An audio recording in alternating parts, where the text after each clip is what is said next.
This is Can I Laugh on Your Shoulder?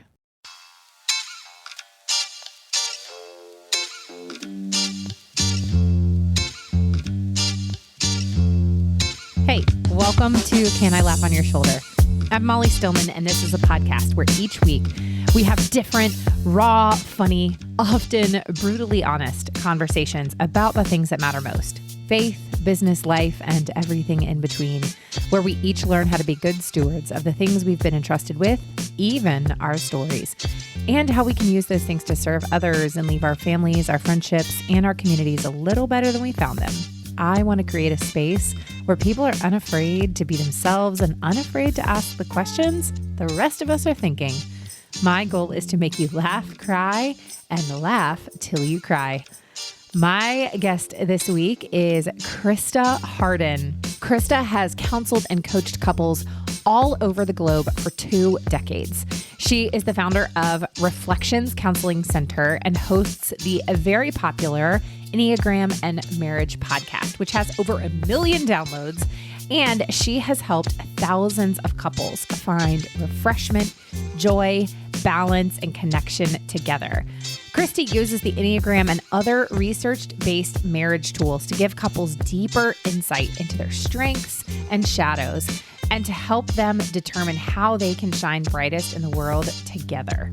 Her new book is releasing this month, and it is called The Enneagram in Marriage, Your Guide to Thriving Together in Your Unique Pairing. Oh, this episode was so much fun. And let me just say right off the bat, I believe whether you are married, engaged, single, or divorced, you are going to get something out of this conversation. Because at the end of the day, while we are talking about the Enneagram in marriage, really what this conversation was about was how our unique personality types and how God wired us and designed us, how we are able to communicate in relationships. This was so rich. I loved talking with Christa. I got a lot out of it, and I know you will too. So tune in, sit back, relax, and enjoy my conversation with Christa Hardin. I'm really excited about today's episode. Welcome, Christa, to the show. Thank you so much for being here. Thank you so much for having me, Molly. This is so exciting. I am so excited because I love talking about marriage. I love talking about the Enneagram. And today we get to talk the Enneagram and marriage. So we're talking about 2 of my favorite things to talk about in one episode. You know, it could even get spicy in here. We don't know. We don't know. Anything is possible, Christa.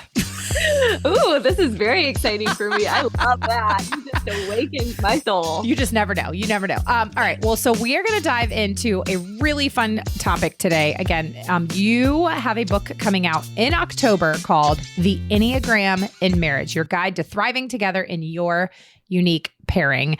One, congratulations on the book, baby. And so we're just going to say right off the bat, I'm going to throw it out there for the listeners. You know what I'm about to say. You should go pre-order this. If this is a topic that is interesting to you, then you should just order the book. But we're gonna scratch the surface, and the book is going to be like we are a glacier, okay? And so what you see above the surface is this conversation, but the book is everything under the water. Is that a great analogy or what? That is a great analogy. Going to borrow it. We'll give you credit. Yes, exactly. I just thought about that right here on the spot. Anyway, let's have you dive in and give us the Christa 101. So tell us who you are, what you do, and how you got to where you are today. Awesome. Thank you, Molly. You are so much fun. I know your audience knows this already, and I have enjoyed listening to you, and congrats on your book ahead. Thank you. Thank you. I definitely did expect to work with couples from a very young age. So I actually got started working with couples unofficially with my parents' marriage. Really? When I say that, yes, I've had therapy, but I used to pass notes under the door of their bedroom and be like, what do you think about what she said? What do you think? And then my dad was like, she's going to be a lawyer one day. And my brother's a lawyer, but I always knew I was called to help balance couples out because, of course, A, I lived there. I like the results. But B, I also came to discover like everyone had a good perspective. So I ended up getting my bachelor's and master's in psychology and communications. And now I have a podcast. I love the Enneagram. So I incorporated that into my couples work. And I've been doing this work for about 2 decades and married to my husband, Wes, for over 2 decades. And we have 3 kids, Hannah, Melody, and Jack, our dog Oreo, who's sort of crazy. We love him. And this is our life here in Florida, where I just get to do this thing that I love and am passionate to do. Okay. Well, I love that you counseled your parents. I have honestly some logistical questions. Like what and honestly, the chutzpah you had to like slide a note under your parents' door to be like, you know what? I really think you should consider the other perspective.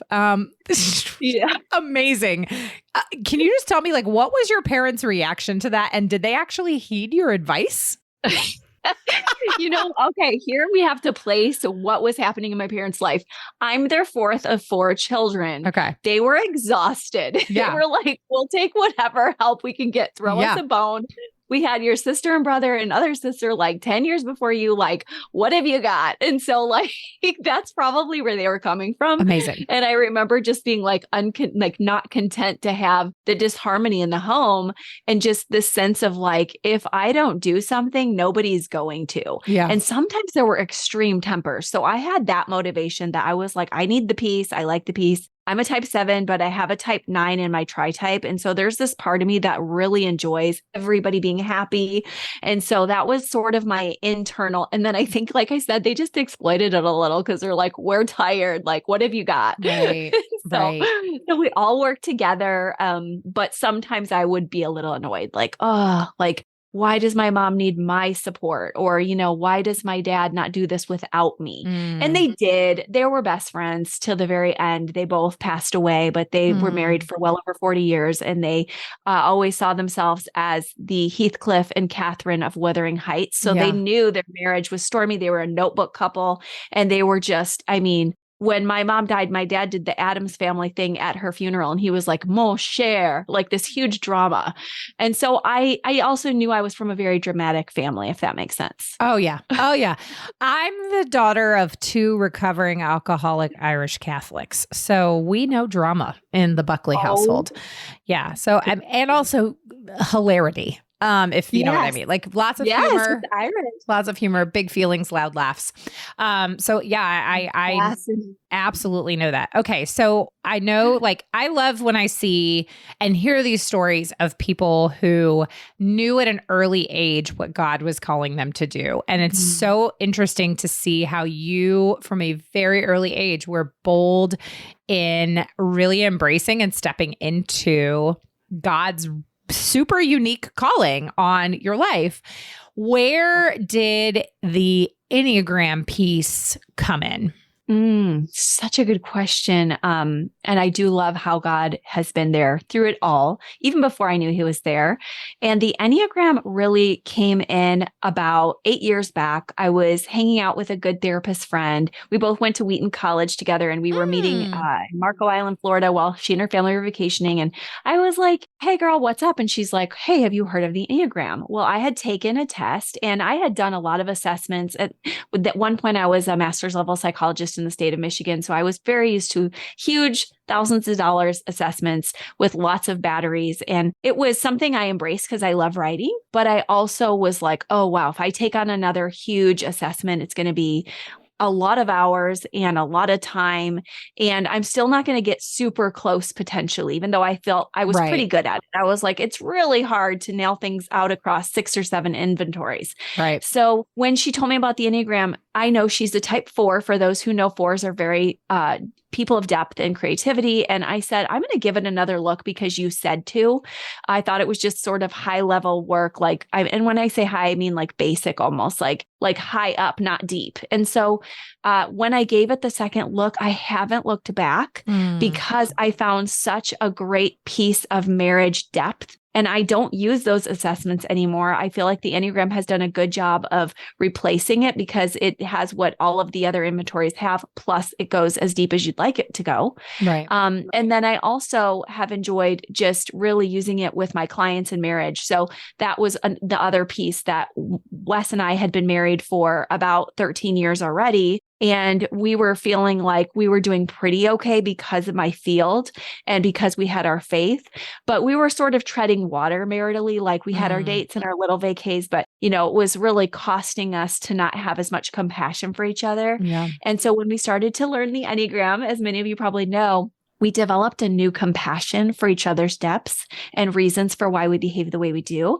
And that really helped. And then I brought it to my first couple, which was a 9-3 couple, and they were going through something huge and it helped them so much. So that's why I haven't looked back, is it's been very practical, but I also understand because I was one of those people who just looked at it on a very upper level, like this is just a fun little test at first kind of a way. So interesting.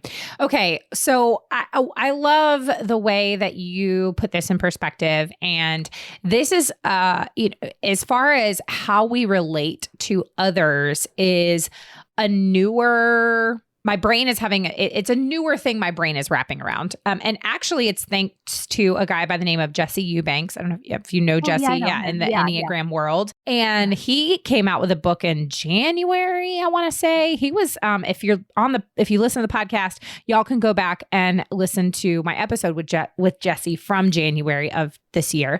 And we were talking about his book called How We Relate. And it is how different Enneagram numbers relate to each other. And it was the first time I had ever really begun to think about, how different personality types. And again, I think I love personality assessments, and I understand, I'm just going to call it out. I understand that there are people that find the Enneagram very controversial. I'm all about, it's a tool. It is not a religion. It's not a cult. Right. It's not an end all be all thing. It is a tool to understand each other and how God uniquely created us.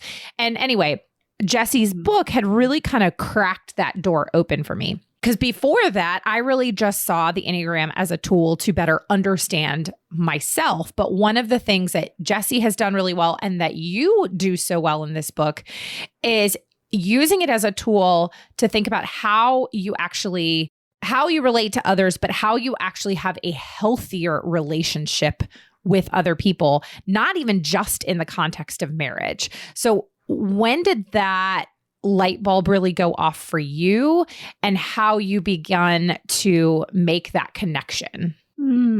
Wow, that's a great question. Thank you for understanding. It is just a tool, but because it's a tool of depth, it has this robustness to it. So I love that you get that, all tools that can bring order to a relationship can be helpful despite their origins, especially because, everything, math, numbers, words, we have so many crazy origins in our life. So I really appreciate that we have all kinds of good tools, Enneagram being one of them. It really started to hit me when we noticed, especially as a practice, I have other coaches and counselors that work under me in my practice locally as well as globally. And I noticed that working with a number of, say, this personality along with this personality, like type 2s with 5s.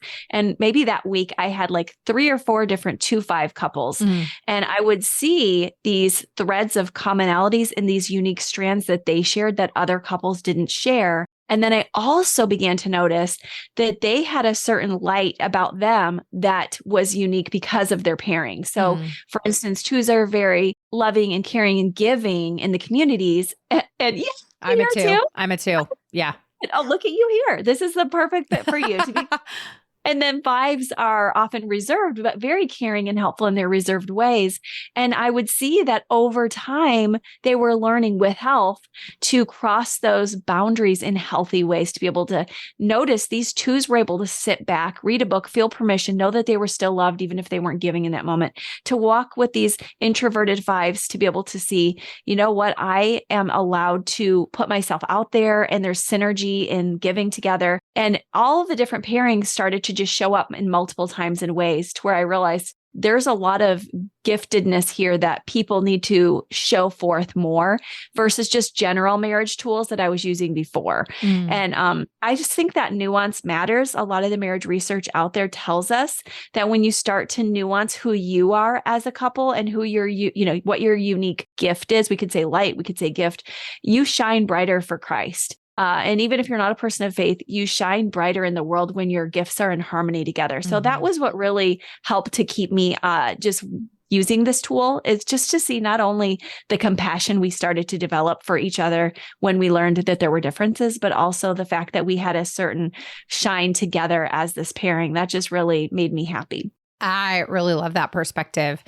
So as you begun to uncover this and in your natural, innate desire and gifting to help couples specifically, what were some of the things early on you began to really dig into to think about, okay, if I am counseling a couple or if I'm working with a couple, how can I, in a loving and also sometimes firm way, help them see who they are as individuals, but then who they are as a couple and how their unique personality types, their unique numbers can actually benefit each other. What was that? I mean, I just am so fascinated by how you began to even uncover that, study it. I don't even know. Oh my gosh, such a fun question. Well, I first really like to start with people in a compassionate space as a helper. I honestly, after this many years of study, including, early days of behavioralism and having to do rats in the rat lab, ew, gross. I just really learned no, we don't just, want this reward, this little, pellet. We are humans. We have this prefrontal cortex. We have this imago Dei, this part of us that longs to be good, truly good, but we don't often know how to get there together. And so helping everybody to become more compassionate towards themselves and each other is really where I still like to start and where I began to start when I learned why people did the things they did. First and foremost, we all have a sin nature. So I get it that whether you're going to call it a sin or vice, everybody has something that they struggle with. But why do we especially struggle with this pet sin? Why do we struggle with this pet passion or vice? And we can use any of those terms. They mean the same thing. We do wrong things. We err. It's because often we have this part of us that's looking for something that felt like an unmet need. And so we might feel we were never heard or rarely heard. We might feel that we weren't safe, and it might even be true or true to a small degree. And so when spouses can learn what is their type, what each of them brings as a gift, that's great. But also, why do I act out the way I act out? It gives people a lens to discover my spouse is not a villain and I'm not the hero, but we're both very loving to one another. And it's just that we're being misunderstood. And that just already disarms people, because everybody has this fundamental attribution error in their marriage where they think I'm a little bit better, I'm a little bit healthier. I mean, I still have it to this day. And I can almost guarantee, well, my husband's so sweet at this point, he's probably like, no, you're better. But we shift back and forth. Sometimes we feel the other person's better and it's us. But usually most people land at, I'm a little bit healthier.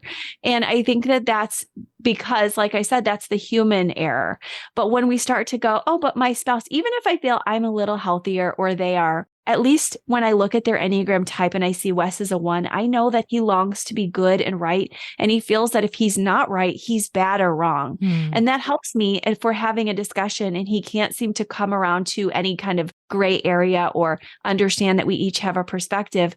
I can hold my own boundaries with him at the same time as holding compassion for him and say, okay, I'm starting to get it. You weren't given this permission generationally.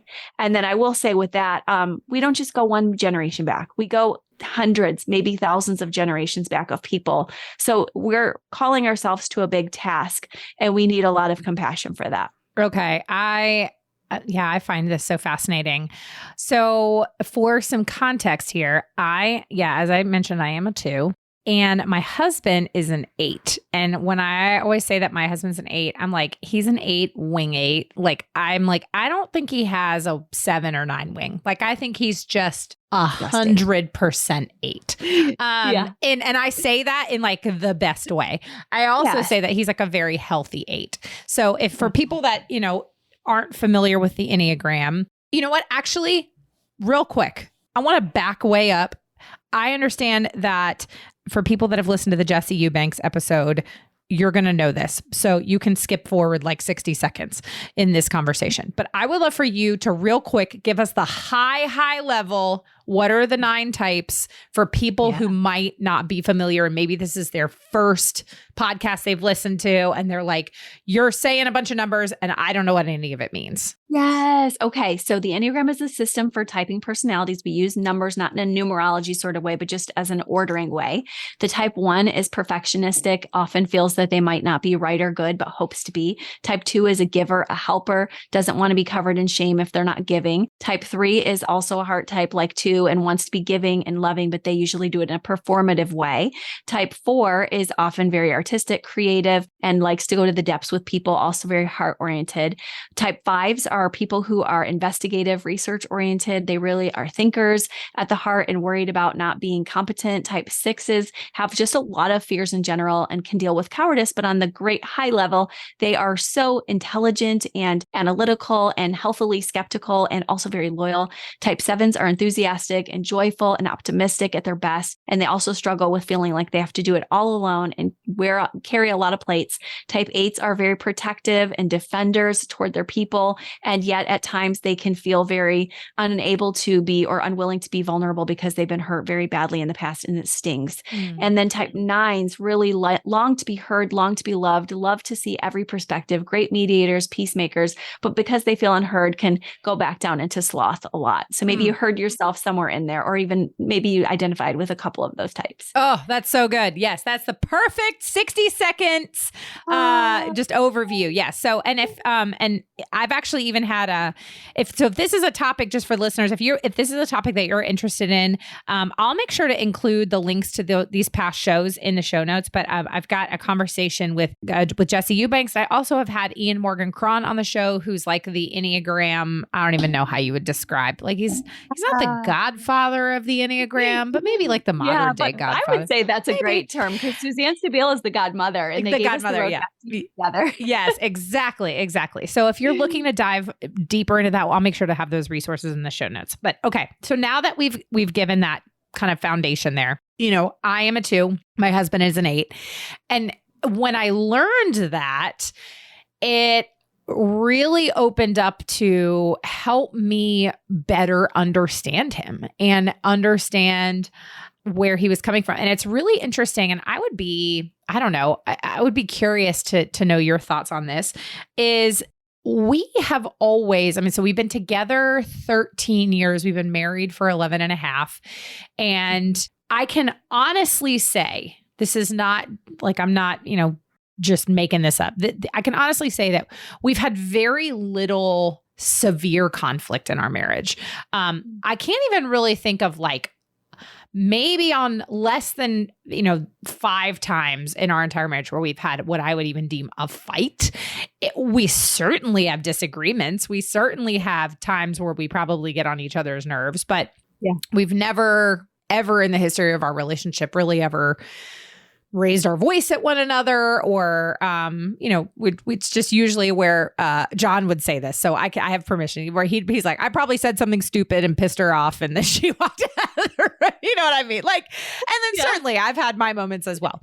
But it was interesting because for a while, like I remember when we first got married, people would always say things like multiple, this happened a lot where people would say things like, oh, well, you just wait. First year marriage is the hardest. And it just kind of was always like off-putting to me. Yeah, and the hard. First year of marriage, like, again, sure, we were learning how to live together and we were learning all those things, but it was pretty fun and pretty great. And then people were like, oh, well, it's really the second year of marriage.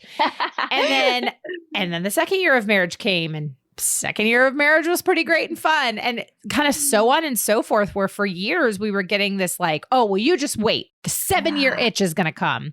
And the 7-year itch never came. And we started to really dig into what do we think it is that in our marriage, that it's not that it doesn't take work. It's not that it's not hard. It's not, again, that we've had our ups and downs and our times where we're doing really well or where we're maybe a little bit more distant. But we really, it boiled down to, we communicate really, really well. So we don't let things fester really at all. We just naturally just get it out there. And I think that part of that really has to do with our personality types and when we are in like a healthy place, to be honest. Anyway, so I say all that because I think when we did begin to dig into, we both had read The Road Back to You. And I was reading a lot about 8s and trying to understand where they come from. And he was reading about 2s and trying to understand where we come from. And it helped us navigate when there was conflict or there was a disagreement. It helped us navigate that in a really, I feel like, a healthy way. So I say that foundation to then ask this is, if somebody is new to this and they're really looking to begin to understand their spouse, and maybe, it could go one of two ways. Maybe the spouse is open to the idea of like digging into it together, or maybe it's just one and the other's like, I'm not touching that number stuff. It's real confusing or whatever. What are some practical things that you would suggest to somebody who is looking to do that, better understand themselves, their spouse, all of that? Oh, I love hearing about your story first. That's beautiful. And it just encourages me that as spouses are at the higher levels of whatever personality type they are, they're going to have such a more expansive view on just hearing and your audience, just hearing you say, we began to seek out how to love each other. Like that's a great place to start. Even if their spouse doesn't like the Enneagram, I often say if your spouse doesn't like the Enneagram first and foremost, other than just trying to be more expansive and considerate and compassionate in general as a human, it's really helpful to be able to start expressing some of the things you're learning about yourself. So that's always a great place to start no matter what is, oh, I'm learning about my personality type. And this is something that you might not know about me. When I get stressed or anxious or upset with you, oftentimes it stems from me feeling like if I don't slow down, or if I slow down, I won't be loved. Or if I'm not really adequate in the world, how could you ever love me? So I retreat. And so there's these little cues you can start giving to your spouse as you come to know your personality type in depth. And how do you know your personality type in depth? There's lots of ways. As you mentioned, there's a lot of great books out there, like The Road Back to You by Ian Cron and Suzanne Stabile. I'm grateful that I have a book out that I put out for this very purpose, because I actually have sections of the book designed for each type to figure out who they are. And if you love somebody of that type, I also have a part of the book where I talk about what that type looks like in marriage, particularly at high, moderate, and then distress levels.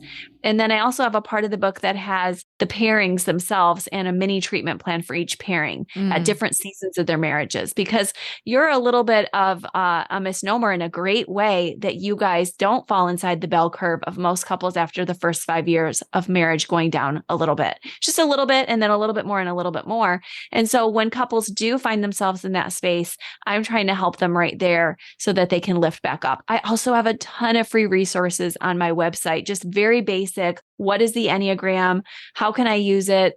Also, another great place to start is with the triads. It's kind of just instead of separating out into 9 types, as you know, it's learning what are the head types, the heart types, and the body types. So at the very basic level, you could say to your spouse, you know what, I'm a head type and I get anxious.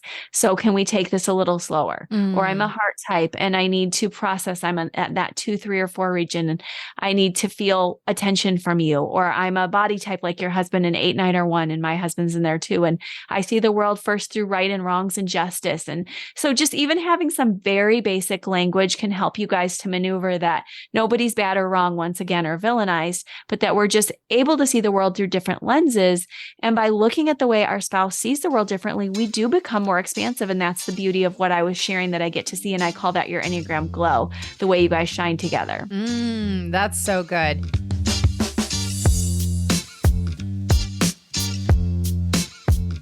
All right. So I want to I don't know if you're open to this, but I would be interested to know, or maybe have you ask me questions about when you're a couple and you're digging into if you learn a couple is an 8 and a 2, for example, because on the spectrum, we're pretty different. You know what I mean? Yeah.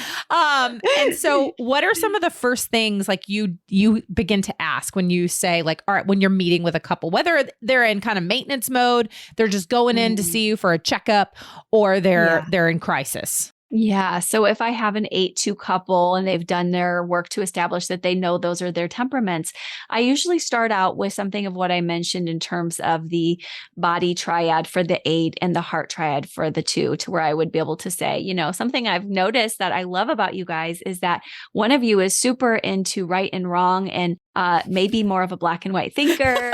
And the other one is very positive and bubbly, the 2. And so I want to hear, like, what does this look like at its best? And what does this look like when you guys feel like you're in the shadows? Yeah. And then I bet you can or could tell me some things about that. Yeah. Oh yeah, for sure. I just like, as you're sitting there, it's like, oh yeah. Yep. That's John Stillman. And then there's me being like, it's fine. Everything's fine. Yeah. And what's really interesting is we've learned this even more so about ourselves in the last 2 years, since we planted a church. I will say church planting in the Enneagram is like we could do a whole nother podcast on that. Because, he is the 8 and he is the planner and he is it's going to be orderly and it's going to go the way it's going to go. And I'm over here like, let's just all get along. And that is really challenging. Yeah. So it's so interesting when you really begin to understand, those things. But what I will say is, so, for people that don't know, like we've been a part of a church plant for the last 2 years. We are not the pastors, but we were one of the founding families of this church. And so, we're very heavily involved in the day-to-day of the church plant. And I've been so thankful for how we have really been able to see the body of Christ at work in that we are just so... God is just really placing unique people with the unique skill sets in the unique position for such a time as this. And it's just really fascinating. And you see how a lot of the people who serve each and every week, like my best friend, who's our worship coordinator, like she's also a 2 and just has fallen into that position of really serving and loving on people. The awesome guy who is our pastor, he's a 3 and like really can love on people, but he's also very he's leadership oriented. But then you have my husband, who's kind of this, in a lot of ways has been behind the scenes. He also preaches from time to time, but he is the 8. And so he is the one that's going to be like, sometimes we have to take emotion out of it and we have to just make a decision. Or, if sometimes like a really hard decision has to be made, he's going to, I'll just be like, that's you, John Stillman, all you. I'm going to be over here. I'm going to go over to this direction. You know what I mean? So it's really fascinating to see how, and then our, you'll also love this. So our kind of, essentially our finance person, she does the books and all of the financial day-to-day stuff for the church. She's a 6. She's an accountant. So of course, there is no funny business going on with the church accountant. Like there is no funny business going on with the church money. Like she is every receipt. Wow. She's planning for worst case scenario. But I always think about how I'm like, how cool is it that God put those unique gifts and and what some people could see as what we could see as a negative characteristic is actually such a gift to the body of Christ. And, in our marriage, I think a lot about if John and I were both 8s, we would probably be a whole lot more combative. And so in some ways, his 8ness has helped me to be a little bit more confident and stand up for myself when I need to. And my 2ness has helped him to be, there have been times where I'm like, John Stillman, you can't say that. Like we need to be a little bit more. We don't, those are inside thoughts. You know what I mean? So good. Yeah. Yeah. It's so cool. Oh, I love that. I love that you get to practice this, as you said, a group. You're really learning that I think the more expansive companies, churches really do have a body of Christ in there or a body of different temperaments, because I think the more people you have across the board, your whole product, your whole vision, your outreach, your ministry, it's going to be better because, not just because many hands make light work, but because all these different gifts support so uniquely. Mm-hmm. And I love how you're telling us about the way you've had your glow up together, that you've helped him to really have more compassion and to be able to stop for a bit and just see around him the hearts. And that he's been able to say to you sometimes, and everybody, hey, let's get moving. We need to move ahead. And there's so many pieces of each type that we could go into depth with as to why they do that. But what's really beautiful is just to see it in action more than the why. And I love that you guys have that and that you're finding this gift in all the temperaments. That's just beautiful. I also thought at the beginning when I first met you, I see her energy. She's very strong. And I could see the 8 over you in that way. Like I was like, I wonder if she's got some 8, and it helps me to see, because her husband's an 8. So there is some 8 overlay. He's affected you over the years. You guys are probably, if somebody met him, they'd be like, he's got such a huge heart of love and they might even mistake him for a 2. Also, if people get into the Enneagram, there's arrows to 2 and 8 that are together, but I just thought that's so cool. Yeah. Well, that is really interesting. And I've never would have thought that before.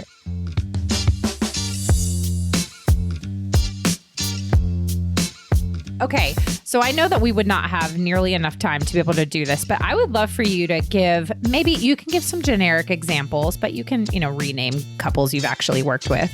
Give some examples of some different types that are married to each other and how those types work together. Because I think it could be helpful for people that are listening. They're like, oh, my husband and I are a 6 and a 1 or a 9 and a 4 or whatever. I would be really interested in how some of the types work well together in marriage.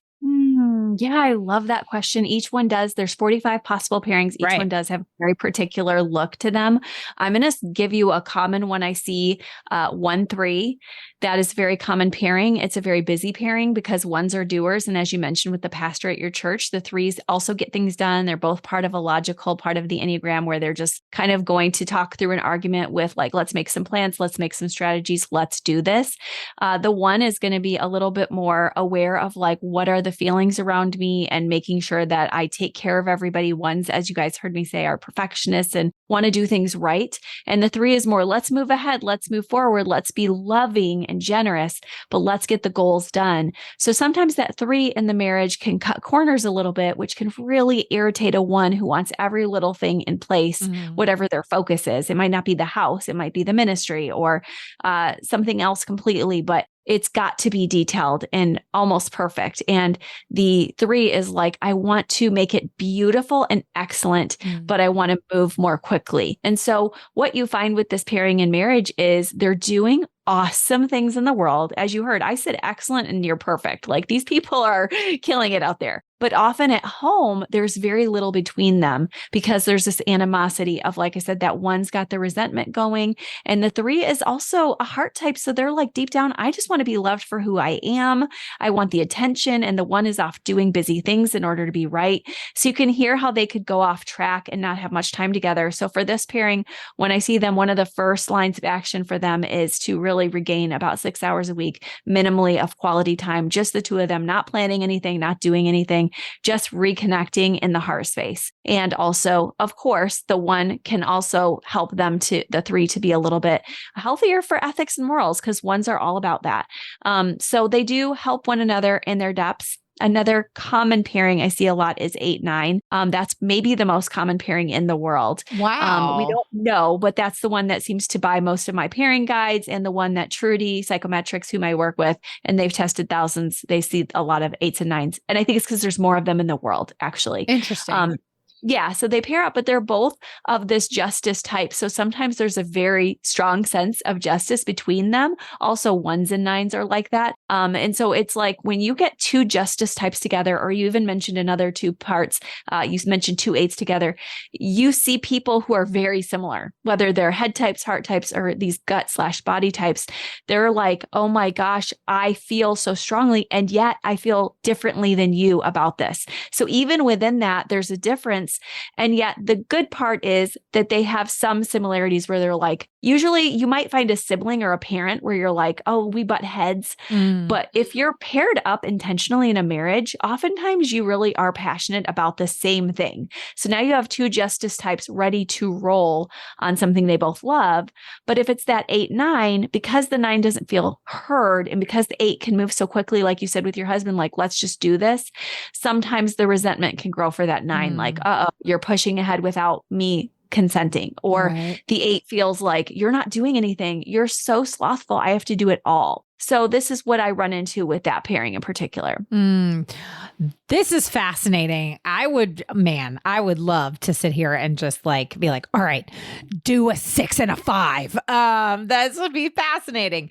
Yeah, I really love this. And I think it is such a useful tool, like I said. And I think that this type of work is just really valuable. I know obviously you agree with that as well. And I think that this can be a really great starting point for couples to, who maybe haven't been to counseling or anything like that, to begin to together do some work and kind of maybe even dip their toe into something like this, to just, I'm always about how can I better understand, my husband. And, we're in our late 30s and he's about to be 40. And, I want to be pushing 100 and still be married and have that be a testimony to our love and our marriage. I'm in this for the long haul. He's in this for the long haul. And so when you see marriage as a marathon, not a sprint, and, every single day and every single week and every single month, like I'm always thinking about what is a unique way in which I can grow in my marriage, this week, whether it is, whether we're doing something fun on a date, whether it's something related to intimacy, whether it is something related to our parenting. I think that your growth in that is so, so important. Man, I feel like you could probably do a whole conversation too on Enneagram types in marriage handle intimacy. That would be fascinating. Oh, yes. Yes, we do those. I would be fascinated by that. Maybe that would be a little too spicy for this podcast. Who knows? Maybe we should do some bonus content sometime. That would be real fun. I would get into it. Okay. Well, I know we are running out of time. And man, this has like flown by. I love this conversation. Christa, I think you're brilliant. And, but before we go, what is sort of your maybe words of wisdom, your last, kind of thought or encouragement for people that, again, are either kind of brand new to this or, really just wanting to learn more? I love that. I think that I come in a little bit skeptically. So I love to sit with things. So don't feel like you have to put this on. I would recommend you explore at my website, enneagramandmarriage.com. I have a freebie just outright. You don't have to invest money in. You can go ahead and look at all the types, sit with it, or take a test at truity.com. Sit with it for a while. Let yourself just really allow yourself to see, is this really who I am when you look at the types versus trying to just get on a bandwagon? Because I think once you find out, oh yes, this does correspond with my gift and this does correspond with my greatest fear, then you can do some powerful work in your own life. And you don't want to just look at it and like, oh my gosh, I'm terrible. Because sometimes that happens to people where they're like, yeah, you found me out. I'm just a counterfeit or anything like that. Like try to see it as this is a growth piece for me. And there's beautiful things about me. And then there's things that have been hurting in my life. And so give yourself grace, but also give yourself some truth and let your spouse see these little corners you're discovering and say, like, something I'm learning is that it might be that you sometimes feel like if I'm in that 3 space that I can deceive myself and you sometimes, because maybe I'm just putting on a mask, or you see me in that 4 space and I'm an artist and a creative, but I'm realizing how much time I spend in melancholy. Is this something you see about me too? So just starting some generous conversations. What I just want to really quick remind everyone not to do is to run at your spouse, start labeling them, start saying you're only a 5, you're only a 1. I can't believe it. And it's okay if you've done that before, but try to allow for more humanity. Just like we say when somebody has a disability or a mental health diagnosis, use person first language, show lots of love and grace. As you said, marriage is a marathon, not a sprint. And then I would say keep taking your date nights each week, because even when Wes and I were in that stage where we didn't have our, we were trying to be godly, but we didn't have our Enneagram deeper dive learning, we really did survive fairly well just taking the quality time each week. So that's my tip for those who have, like, I'm sure a lot of your audience has little kids. You need the time together. You can't grow a marriage without that time. Right. Oh, so good. So good. All right, real quick. What are you and your husband? I'm a 7, wing 6, and he's a 1, wing 2. Love it. I love it. Man. Yeah. We could dive so deep into this. Christa, this has been fascinating. This has been so enlightening. I'm so excited about this book. I cannot wait to get my hands on it. So like I said, for the listeners, October 13th is when it come out? 3rd, actually. Yeah. I knew there was a 3 in there. October 3rd, the book comes out. Pre-order it now. And for people that don't know, when you pre-order a book on Amazon or whatever, it doesn't charge you till it ships. So, you can just do it. And then that way you're not even thinking about it. And then it just shows up on your doorstep. And they have bonuses too. I have a small group guide for leaders. Find your bedroom glow if you want that little bit of spice. A guide to love each it. So you get some bonuses. You get a free audiobook from Christian Audiobook. So there are some great bonuses if you pre-order. Love it. I want some bedroom glow. Ooh, spicy. Christa, thank you so much for being here. You're awesome. Thank you, Molly. This has been so much fun. And I am so glad we were able to laugh true to your podcast name. This has been a blast. Yes. Amen. I hope you loved this conversation with Christa. I learned so much. I hope you learned something. Will you let me know on social media? You can find me at Still Being Molly or at Can I Laugh Pod, wherever you get your podcasts. And would you take a moment to click the follow, subscribe button? And would you take a moment to leave a review? Because leaving a review helps me to know what you're liking and how this show is personally impacting you. Thank you as always for tuning in, and thank you for your support. Thank you to the team at Third Wheel Media for producing the show. And for you, I hope something this week makes you laugh till you cry. We'll see you next week. Bye.